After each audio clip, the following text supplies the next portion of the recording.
2013 신년 특집 한국교회와 함께하는 CBS 간증 프로젝트 어메이징 그레이스.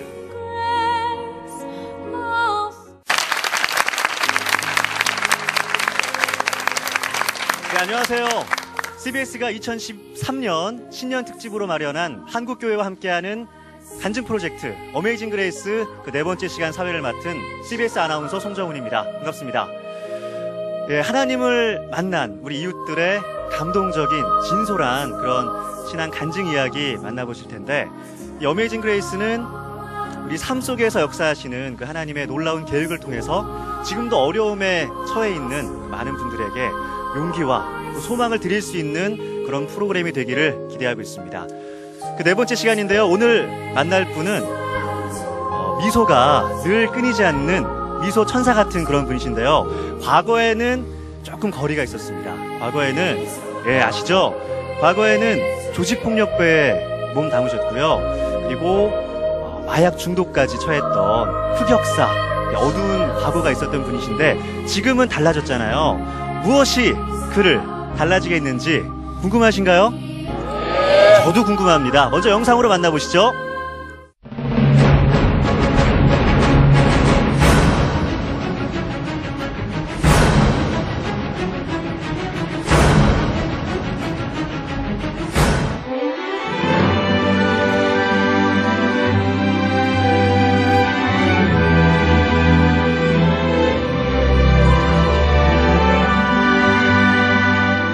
네, 정말 우리 하나님 한 영혼도 그냥 놔두시지 않는구나 이런 생각 들고요.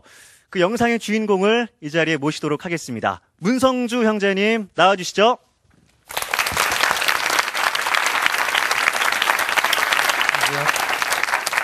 안녕하세요. 저는 춘천 한마음교회 다니는 문성주 형제라고 합니다. 저는 과거에 조직폭력배였습니다.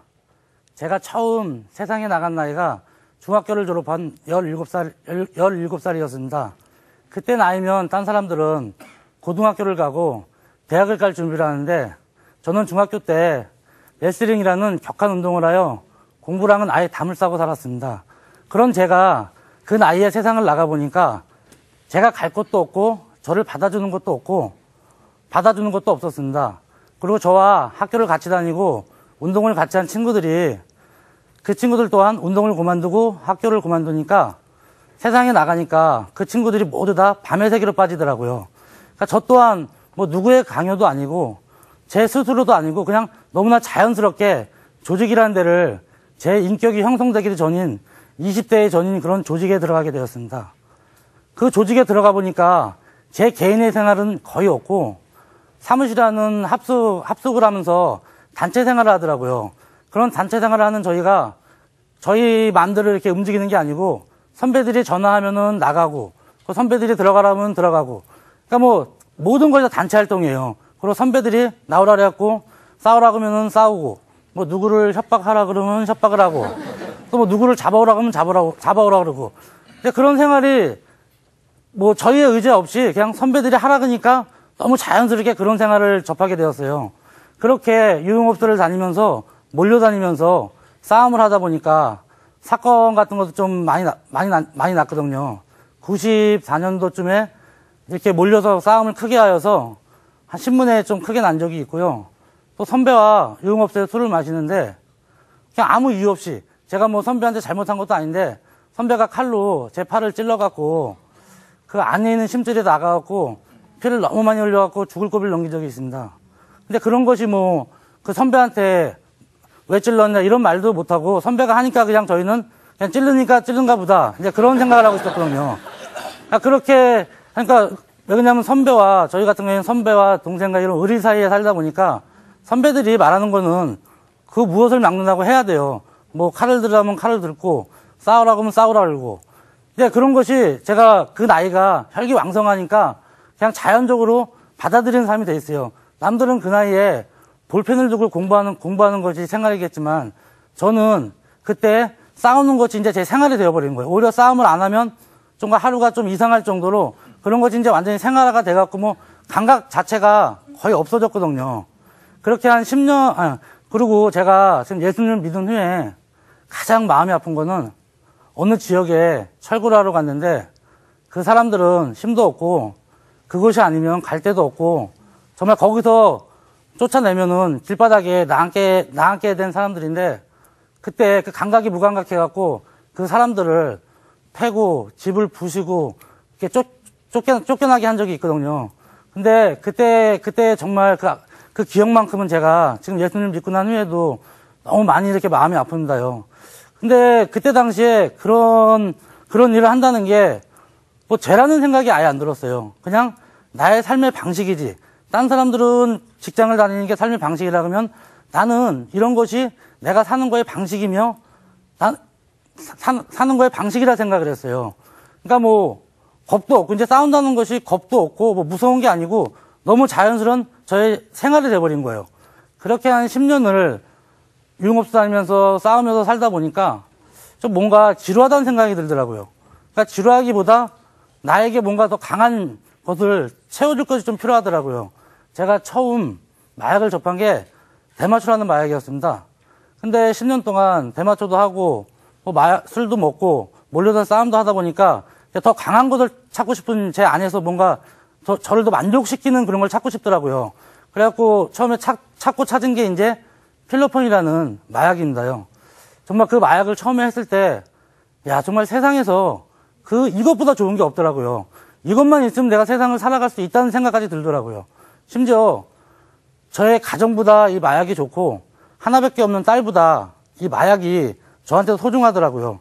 저도 결혼을 해갖고 한 1년 정도 가정을 가졌었는데 그때 당시에는 그 가정이 오히려 없다는 생각이 더 편하게 들었거든요. 왜 그러냐면은 저를 구속할 사람도 없고 이 마약과 도박을 제가 원하는 대로 할 수도 있고 제 마음대로 할 수 있다는 생각에 그냥 이혼을 하는 게 오히려 나한테는 더 편하다. 내가 세상을 살아가는 데는 가정이라는 것은 이 마약을 하는데 오히려 걸림돌이 된다는 생각이 들더라고요.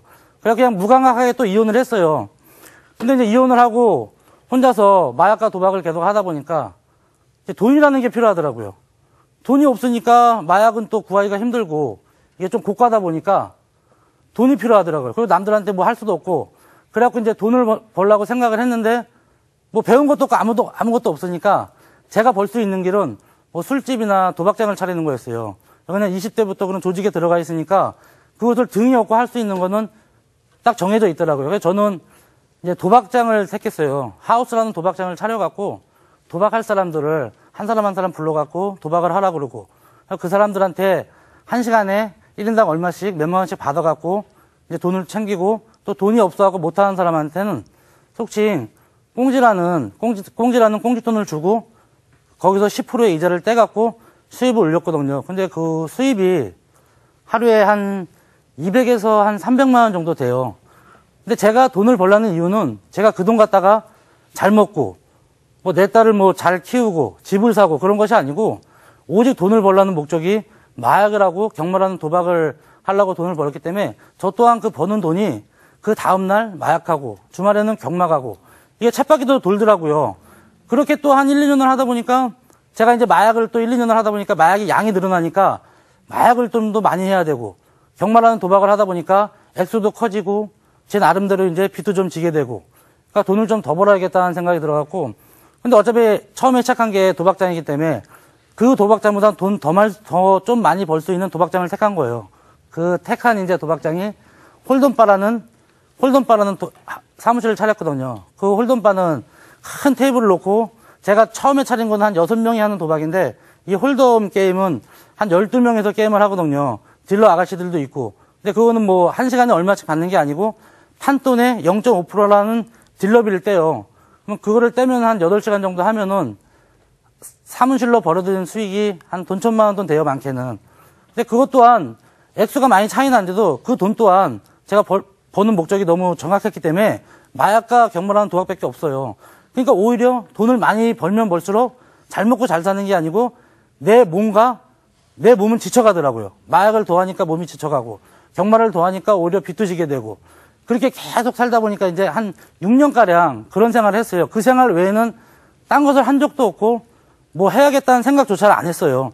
그 외에 사람을 만나질 않으니까. 제가 만나는 사람들은 거의 다 저랑 똑같이 생활하는 사람들, 도박하고 마약하고 경마하는 사람들, 그 사람들이랑 살다 보니까 그 세상이 전부인 줄 알고 살았거든요. 딴 세상이 있다는 거는 생각 자체를 못했어요. 제 생각에는. 그냥 이게 다구나. 내가 처음부터 사회에 나와서 배운 게 이거고 이렇게 살았으니까 이게 다라고 생각했거든요. 그렇게 한 6년 정도 하다 보니까 정말 몸과 마음이 지치더라고요. 처음에는 제가 이 마약을 시작할 때 이 마약은 내가 언제든지 끊을 수 있으면 끊을 수 있는 거다. 그런 생각에서 마약을 했거든요. 저뿐이 아니고 딴 사람들도 이 마약을 처음 할 때는 자기가 언제든지 끊을 수 있다는 생각하에 이 마약을 하게 되거든요. 하지만 이 마약의 늪은 정말 깊거든요.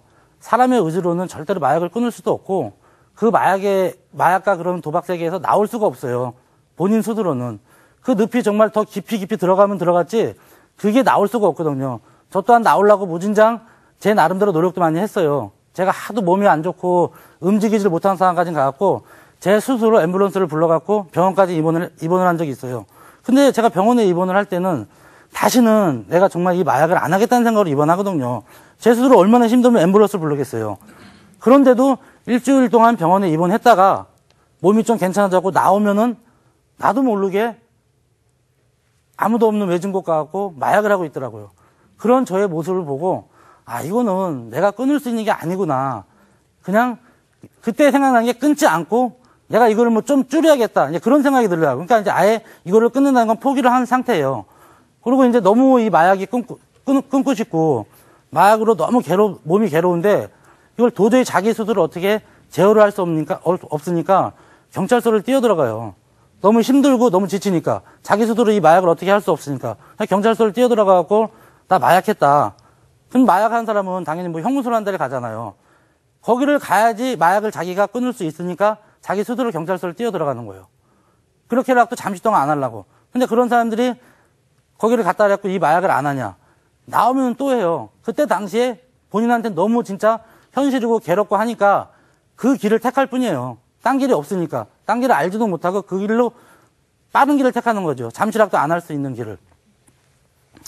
그러니까 이 마약은 그 정도로 이제 그 정도까지는 왜 사람들이 가잖아요. 처음에는 그렇지 않는데 왜 하면 할수록 사람이 자기 이 몸을 넘는 거예요, 마약이. 자기의 체력을 넘으니까 사람이 이제 이성을 잃고 현실과 비현실 되거든요. 마약을 처음에 할 때는 누구든지 양을 조금 하는데 다음에 할 때 그 양을 똑같이 하면은 그 처음에 했을 때 그 쾌락이나 그 기분이 아무 느낌이 없으니까 마약은 양이 늘면 늘 수밖에 없어요. 근데 마약이 양이 늘면 늘수록 누구든지 자기만의 고립된 생활로 빠져들어요. 이제는 현실이 아니고 어디에 뭐 자기 혼자서 그 마약을 할 때가 자기 현실이에요. 마약을 하고 나오면 사람들이 이 마약을 하게 되면 또 살이 많이 빠지고 이게 금방 알아볼 수 있거든요. 그러니까 바깥에 나가지도 못하고 사람들하고 점점 고립된 생활을 하는 거예요. 그러니까 뭐 현실과 비현실이 이제 바뀌는 거예요. 방 안에서 좀 마약 깰 다음 좀 있다가 또 마약하고 그러니까 자기가 마약을 하고 한상을 보고 한청을 듣는 그 세계가 진짜인 거예요. 근데 그런 생각이 들어오면은 그 사람한테 어떠한 생각이 하나가 딱 들어오면은 그 일을 무조건 해야 돼요. 그러니까 자기 의지대로 하는 게 아니고 이미 그 마약으로 인해서 자기 몸을 넘어서니까 지배를 받는 거예요. 그 마약으로 인해서 쉽게 말하면 지배를 받는 거예요. 그러니까 뭐든지 거기에 끌려다니면서 살아야 돼요. 그러다 보니까 이제 생각이 한번 들어오면 도저히 끊을 수가 없어요. 그러니까 저 또한 정말로 이 마약의 늪에서 너무 깊이 빠져갖고 나오지를 못하고 거의 포기한 상태에 이뤘어요. 뭐 포기보다도 인생을 포기하고 뭐 자살해야지 이런 생각보다도 이 마약은 끊을 수 없는 거다. 그냥 나는 평생 이 마약과 도박을 하면서 살아야겠다. 이제 그렇게 마음을 굳혔거든요. 오히려 그 수렁에 더 이제 빠지고 싶은 거예요. 그냥 여기를 벗어나고 싶은 생각을 아예 머릿속에서 지웠어요. 그렇게 이제 포기하고 이제 마약과 도박을 계속 하고 있었는데 정말 저에게 저를 살리는 전화가 한 통화가 왔어요. 정말 8년 전에 이혼한 아내로부터 전화 한 통화 딱 온 거예요. 근데 그 전화가 저를 살릴지는 저도 그때 당시에 몰랐거든요.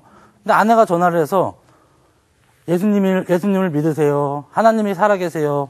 예수님이 부활하세요. 근데 아내 말을 도저히 믿지도 못하겠고 그게 무슨 말인지도 몰랐거든요. 왜 그러냐면 아내에 대해서 제가 너무 잘 알아요. 정말 자기 재산도 카지노로 탕진을 하고 미국으로 도피할 때 비행값이 없어갖고 저한테 가져간 아내인데 갑자기 하나님을 믿어라 하니까 도저히 믿을 수가 없더라고요.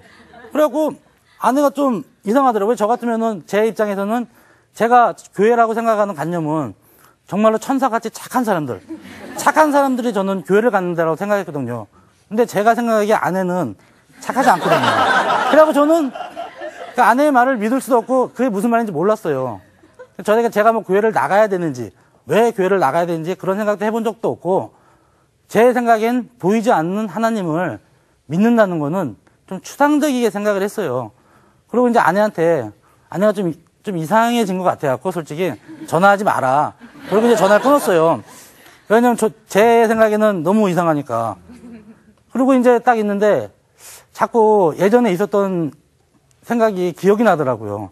제가 칼에 찔려갖고 죽을 고비를 넘긴 적이 있었는데, 수술하고 딱 깰 때, 진짜 이거는 뭐 현실도 아니고 꿈도 아니고 제가 여태껏 마약하면서 싸우면서 지은 죄가 영화 필름처럼 이렇게 지나가더라고요. 저는 그때 알았어요. 내가 세상에서 이렇게 죄를 많이 졌구나. 그때 당시엔 죄인지도 모르고 한 행동들이 그때 아내 전화 받고 좀 이따가 딱 생각하는데 내가 세상에서 너무 많은 죄를 졌더라고요. 그러니까 당연히 그냥 생각 드는 게 그럼 난 지옥인가? 이런 생각이 들더라고요. 그래갖고 아내가 뭐 하나님 얘기하고 예수님 얘기한 게 계속 마음속으로 생각이 나갖고 아내한테 이제 전화를 했어요. 그리고 춘천에 좀 내려가도 되냐. 그러니까 아내가 너무 다정하게 내려오세요 그러더라고요. 그래 그럼 내려갈게 이제 그러고 있는데 처음 제가 교회라는 것을 접한 시간이 저 같은 경우에는 낮에 잠을 자잖아요. 그리고 제가 일어나는 시간이 뭐 저녁 8시 9시예요. 그러니까 춘천 그 교회 한마음교회를 내려간 시간이 새벽 시간이에요. 그러니까 남들은 주일날 교회 가고 하는데 저는 처음 접한 시간이 새벽 4시 반에 새벽 기도예요. 근데 그 시간에 딱 교회를 들어서는데 저는 너무 큰 문화적인 충격을 받았어요. 야, 정말 이런 사람들이 있구나. 한 세상에 살면서 정말 너무 극과 극이더라고요. 저는 진짜 이런 세상이 있는지 몰랐어요. 딱 들어갔는데 젊은이들이 강대상에서 간증을 하고 두 손을 들고 주여를 하는데 거기서 제가 어떤 믿음이 생겼냐면요. 뭐 하나님이 살아계신지도 모르는 상황에서 저 청년들한테 절대적인 뭐 믿음을 봤어요. 정말 저 청년들이 주여를 하고 찾는 그분이 뭐 추상적인 거나 이런 허상적인 하나님이 아니고 정말 뭔가 절대적인 믿음이 있겠더라고요. 그러지 않고서 젊은이들이 미쳤다고 그 시간에 나와서 간증하고 기도하고 제 생각엔 그 자체가 말이 안 되는 거였어요. 그 시간이면 우리 같으면은 술에, 마약에, 도박에 정말 이 레온사인에 정말 막 이 방탕한 삶을 살아갈 텐데 여기는 정말 뭐 젊은이들이 그렇게 딱 하는 모습을 보고서 뭐가 저 젊은이들이 믿는 게 뭔가 궁금해지더라고요. 그리고 또 아내가 다니는 교회가 어떤가 보고 싶고 그래갖고 한 3개월가량을 춘천과 서울을 왔다 갔다 했어요. 춘천에서는 도박하고 서울에서는 도박하고 춘천에 내려오면은 정말 천사같이 착한 사람들하고 같이 있고 그러니까 제가 뭔가 갭이 있는 것 같아요. 정말 쉽게 말하면은 천국과 지옥을 왔다 갔다 하는 것 같더라고요. 그러면서 드는 생각이 이렇게 살면 안 되겠구나. 우리는 어려서부터 하나밖에 모르고 살았거든요. 이 길이 내 길이다 그러면 이 길밖에 몰라요. 딴 길은 생각을 안 해요.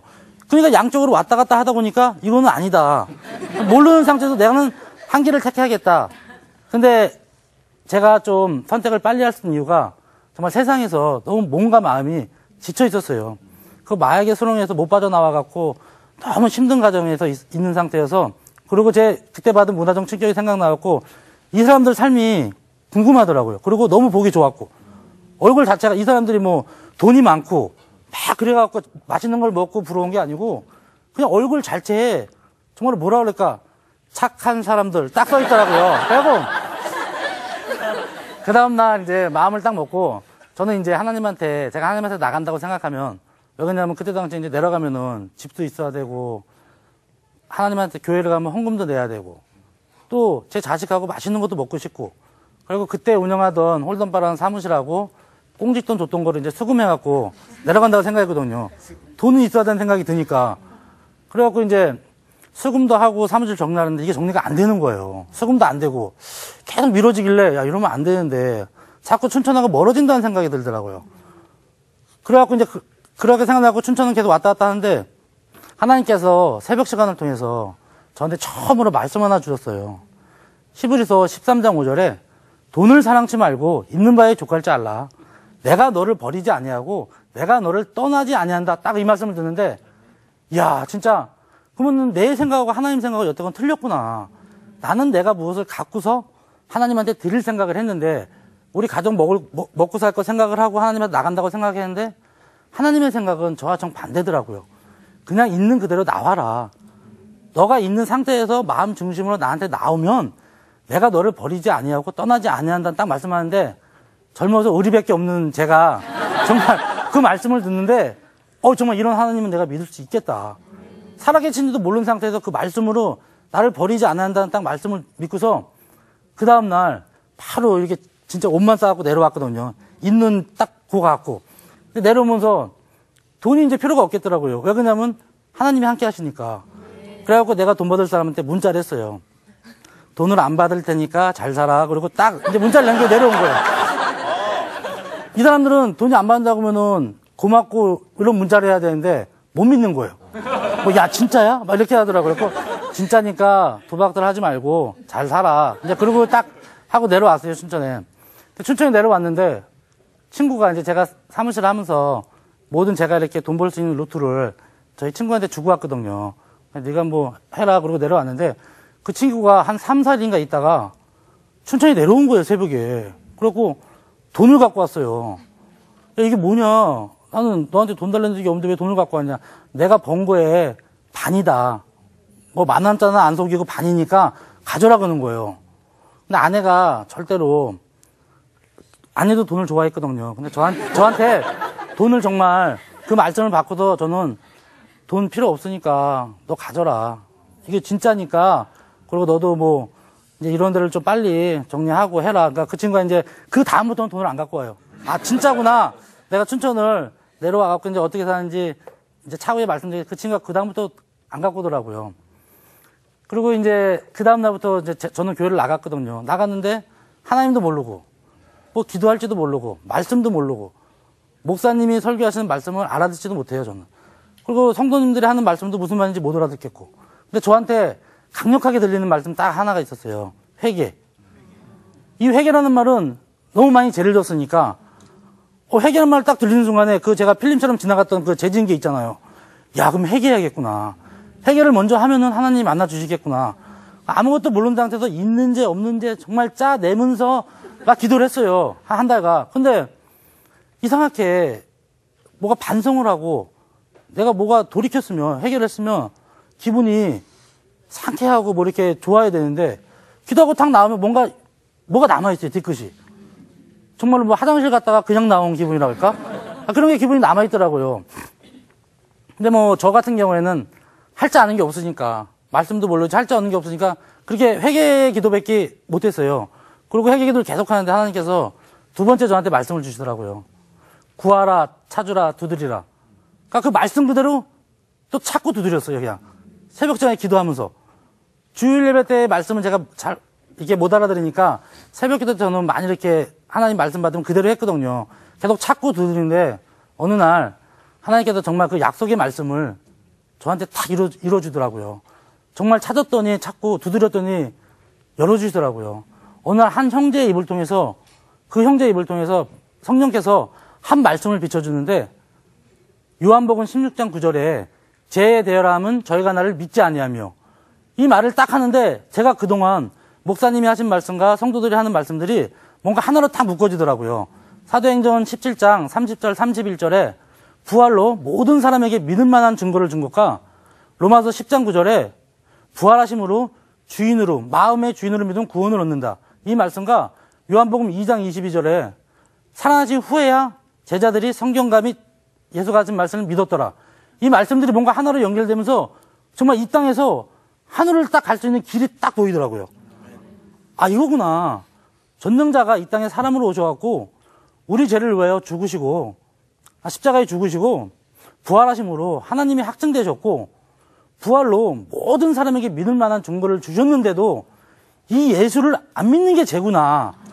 아, 그럼 전능자가 오신 이유가 이 예수를 믿지 않는 죄를 딱 말씀하시더라고요.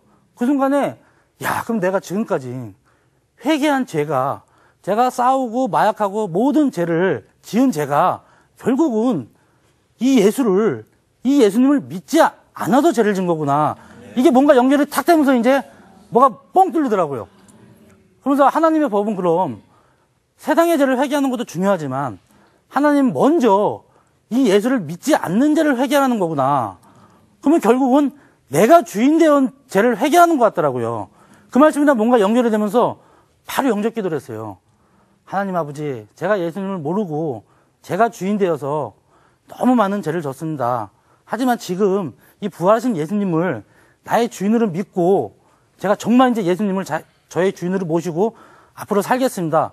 딱 이렇게 영접 기도를 딱 하는데 제 안에 정말 빛이 딱 임하는데요. 모든 어둠이 떠나가더라고요. 그리고 정말 제 마음에 이 기쁨과 평강이 임하는데 이거는 정말 세상에서 제 나름대로 재밌는 걸 많이 해봤거든요. 그런 기쁨으로 줄 수 없는 거더라고요. 정말 세상을 다 가진 것 같더라고요. 아니, 다 가진 자가 되었더라고요. 너무 기뻐갖고 이제 하나님한테 너무 감사하더라고요. 야, 정말 나 같은 놈도 구원을 받을 수 있구나. 세상에서 이렇게 산 것도 하나님의 은혜로 정말 구원을 받는구나.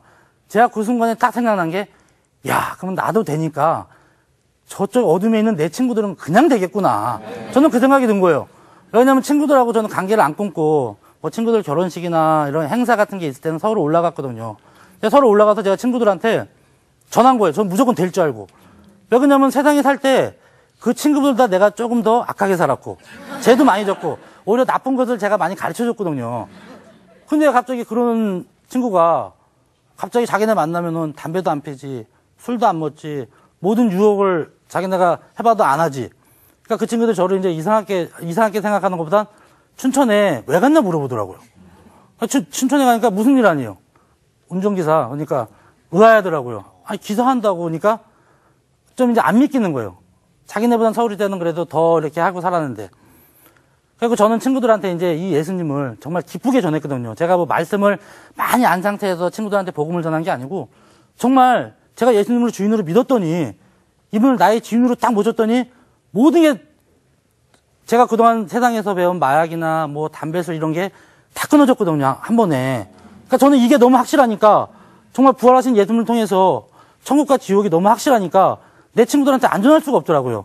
나도 되니까. 그 친구들한테 정말 기쁘게 말씀을 많이 전하는 게, 야, 정말 기쁘게 내가 사랑하는 나의 정말 주님을 기쁘게 전했어요. 근데 그때 당시엔 친구들이 좀 저를 좀 이상하게 생각을 했어요. 그래서 저는 이제 기쁘니까 친구들이 어떻게 생각하건 말건 가면 그냥 기쁘게 전하는 거예요. 그리고 이제 춘천에 내려와 있는데 어느 날 친구한테 전화 한 통화가 온 거예요. 그래서 전화를 딱 받는데 누구가 간경화가 걸렸대요. 근데 간경화가 걸렸는데 죽을지도 모른다 그러더라고요. 야, 근데 나한테 전화 왜 한 거야? 그러니까 네가 가봐야 되지 않냐 그러더라고요. 그럼 야, 얘가 이걸 어떻게 할까? 이제 마음에서 이제 막 할렐루야 하나님한테 감사함이 넘치더라고요. 하는 말이 네가 우리한테 말한 뭐 하나님이 살아계시고 정말 천국과 지옥이 있으면 네가 가봐야 되는 거 아니냐.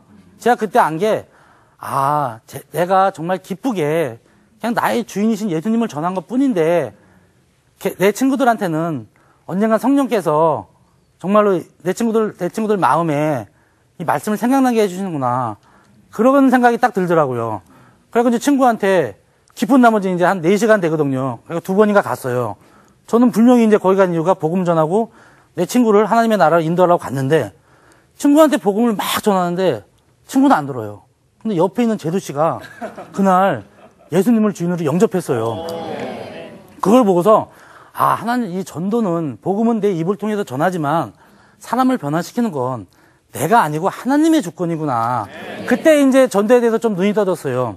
근데 그때 그 제수 씨가 예수님을 주인으로 영접했을 때 그때 저의 기분이 이 안에서 기쁨이 넘치는데 야, 정말로 이 기쁨이구나. 내가 예수님을 주인으로 믿었을 때 그 기쁨과 한 영혼을 정말 지옥으로 가는 자기가 주인 되어서 한 영혼을 하나님의 나라로 딱 옮겼을 때 제 안에 이 기쁨이 넘치는데 야, 이 기쁨이면 정말 세상에서 어떠한 것도 능치 못할 일이 없겠다.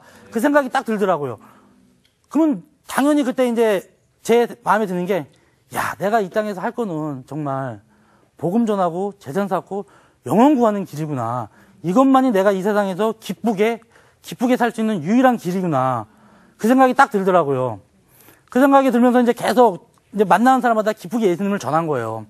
예수님 전하고 뭐 기쁘다. 저는 뭐 많은 말씀을 전한 게 아니고 기쁘게 그냥 나의 주인이신 정말 사랑하는 우리 주인 예수님을 기쁘게 전한 것밖에 없거든요. 그리고 제가 그렇게 전하다가 이제 처음으로 하나님의 은혜로 정말 40년 만에 직장이란 걸 가졌어요. 또 가정도 회복되어서 정말 축복 가운데 삶을 살아가고 있습니다요. 근데 제가 학원에서 근무하면서 그 학원에 오는 학생들이 있거든요. 제가 젊은 시절에 예수님을 모르고 세상 가서 너무 죄를 많이 지우고 내가 주인 되어 산 거를 너무 정확히 아니까 그 학생들한테 기쁘게 정말로 그 학생들이 여기서 복음을 듣고 예수님을 믿고 사회에 나가면 그 학생들의 삶이 어떠한 삶인지 너무 잘 아니까 그 학생들한테 복음을 안 전할 수 없더라고요. 예수님을 믿고 나가는 거랑 안 믿고 나가는 거랑은 정말 뭐 끝과 끝이니까 정반대니까 학생들한테 이 복음을 안 전하면 정말 안 전할 수가 없더라고요. 그래서 정말 학생들을 볼 때마다 사랑과 기쁨으로 그냥 전하거든요. 그리고 또 하나님께서 마음을 주신 게 그 학원이 지금 네 있는 자리가 네가 사명을 감당할 자리다. 딴 데 가갖고 많은 영혼들을 구할 생각 하지 말고 내가 준 자리에서 정말 사랑으로 한 영혼을 위해서 너의 생명을 다해라. 그런 마음을 주더라고요. 그래갖고 학원에서 기쁘게 정말 하나님의 사명을 지금 감당하고 있습니다. 네. 지금 이 방송을 시청하는 시청자분들도 부활하신 예수님을 주인으로, 마음 중심으로 주인으로 믿어서 이 땅에서도 하늘의 삶을 살기를 원합니다. 아멘. 감사합니다.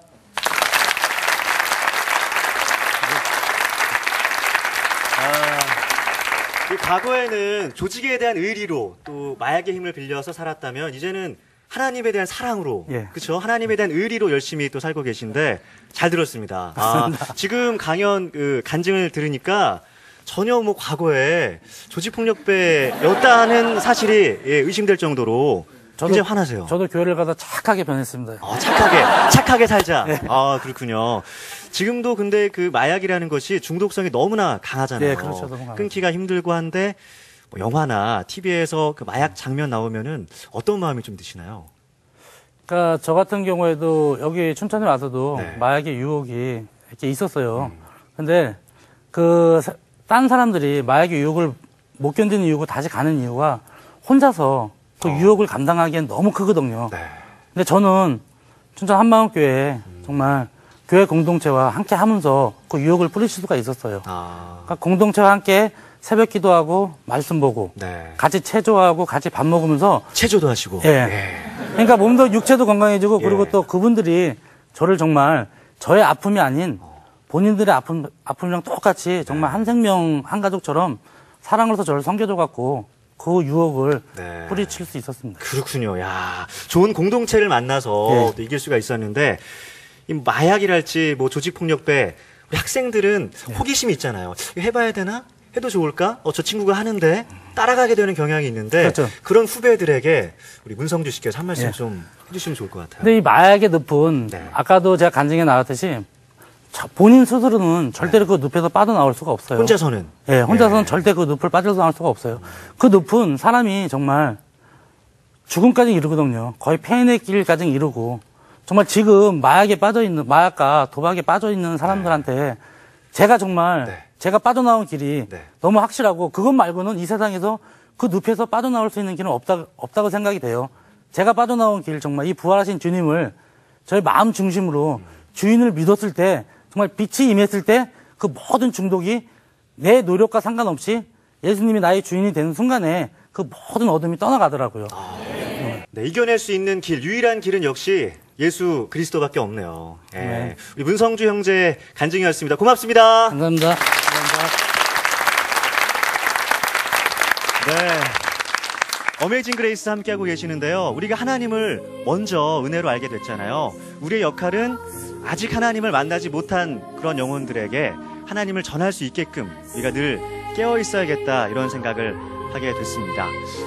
어메이징 그레이스 다음 이 시간에는요. 무당으로 그 귀신을 섬기다가 이제는 개과천선에서 예수님을 주님으로 모시게 된 우리 김현 자매의 간증을 듣는 시간이 준비가 되어 있습니다. 기대되시죠? 네, 저도 기대가 됩니다. 다음 주 이 시간도 본방사수 해주시고요. 저는 다음 이 시간에 다시 돌아오겠습니다. 여러분 고맙습니다.